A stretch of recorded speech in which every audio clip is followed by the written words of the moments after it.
নমস্কার বন্ধুরা, আশা করছি সকলে অনেক ভালো আছেন। প্রতিদিনের মতো আমি আজও একটি নতুন রেসিপি নিয়ে এসেছি।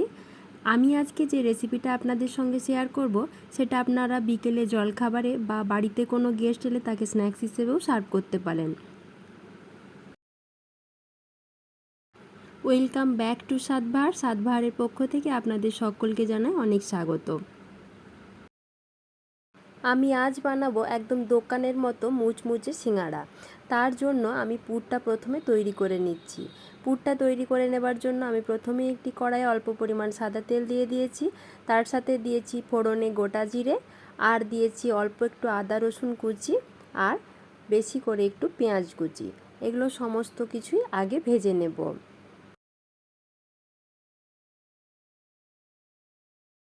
তার সাথে আমি দিয়ে দেব কাঁচা লঙ্কা কুচি। আপনারা ঝালটা যে যার মতো বুঝে দেবেন। আমি পুর বানানোর জন্য দুটো মিডিয়াম সাইজের আলু ছোট ছোট চৌকো করে কেটে রেখেছিলাম। সে আলুগুলো পেঁয়াজ আদা রসুনের সাথে দিয়ে বেশ কিছুক্ষণ ভালো করে ভেজে নেব।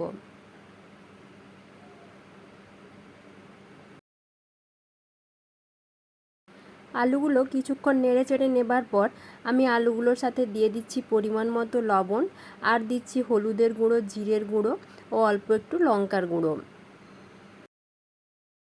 এরপর ঢাকা দিয়ে আলুটা একটু সেদ্ধ হতে দেব। আর আলুটা ভাজা হয়ে গেলে আমি শেষে দিয়ে দিয়েছিলাম অল্প পরিমাণ গরম মশলার গুঁড়ো। আলুটা ভাজা হতে থাকুক, অন্যদিকে আমি সিঙ্গারা বানানোর জন্য এখানে প্রায় 200 গ্রাম মতন ময়দা নিয়ে নিয়েছি, আর তার সাথে দিয়ে দিচ্ছি 3 চামচ মতো সাদা তেল। এই সাদা তেল আর ময়দাটা ভালোভাবে হাত দিয়ে মিশিয়ে নেব। আর তার সাথে দিয়েছিলাম 1 চিমটে খাবার সোডা। এরপর অল্প অল্প করে জল দিয়ে ময়দাটা মেখে নেব। আমার ময়দাটা ভালো করে মাখা হয়ে গেছে। আমি এবারে এভাবে বেলে নিয়েছি। ময়দাটা লম্বালম্বি এভাবে বেলে নেবার পর আমি ছুরি দিয়ে মাঝ বরাবর কেটে দুভাগ করে দিচ্ছি। এরপর হাত দিয়ে পান যেভাবে মোড়া হয় সেভাবে একটা ঠোঙার মতো করে তার ভেতর আলুর পুরটা দিয়ে দিচ্ছি। আপনারা ভিডিওটা ভালোভাবে লক্ষ্য করুন, তাহলে বুঝতে পারবেন আমি কিভাবে পুর ভরছি এবং কিভাবে সিঙ্গারাটা মুড়ছি। মুখের কাজগুলো মুড়ে দেবার সময় আমি হাতে একটু করে জল দিয়ে দিয়েছি, যাতে মোড়াটা কিন্তু খুলে না যায়। সিঙ্গারাটা ভাজবার পর খুলে গেলে কিন্তু সেটা একদমই খেতে ভালো লাগবে না।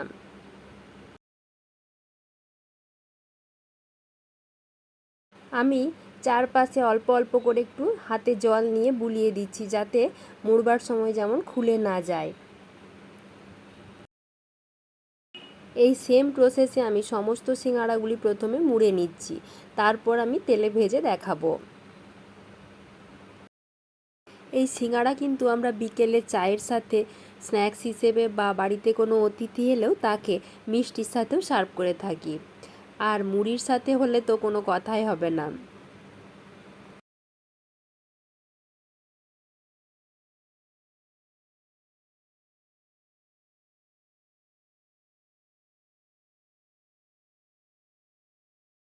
আমার সমস্ত সিঙ্গারাগুলি মোড়া হয়ে গেছে। দেখুন দেখতে কতটা সুন্দর লাগছে। এবারে আমি এগুলো এক এক করে ভেজে নেব। এবারে আমি সিঙ্গারাগুলি ভাজবার জন্য কড়াইয়ে বেশ কিছুটা পরিমাণ সাদা তেল গরম হতে দিয়েছি। এই সিঙ্গারাটা ভাজতে গেলে কিন্তু ডুবো তেলেই ভাজতে হবে।